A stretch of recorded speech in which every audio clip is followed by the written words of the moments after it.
Tried to help a friend in need. In 2016, my ex-husband and I moved into our new house in October. My friend Susan, along with her 3 girls and 2 dogs, was being evicted in November. I offered them a temporary place to stay. The girls were the same age as mine and in the same activities, so I thought they'd stay a month or 2. The first month was fine. We set up chore schedules for our kids and everything was good.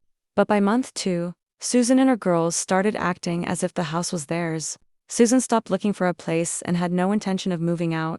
When my family wanted to cook, shower, or watch TV, it became an issue. They started complaining about doing chores. And one of Susan's daughters, 10, was sharing a room with my daughter, making her feel unwelcome. The final straw came when my daughter had a birthday party. I asked them to stay somewhere else that weekend.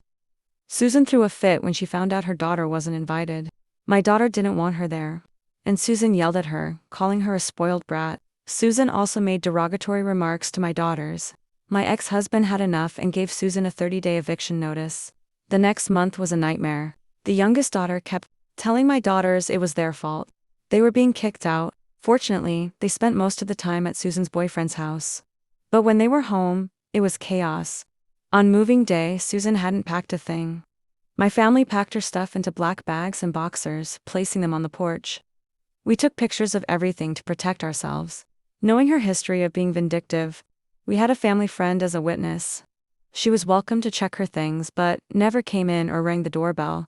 3 months later, we got a summons. Susan sued us for $750 in missing items. We filed a counterclaim for damages she caused to our house, hoping it would offset her claim. On court day, Susan had 2 claims. One against us and one against her ex-boyfriend over to jet skis.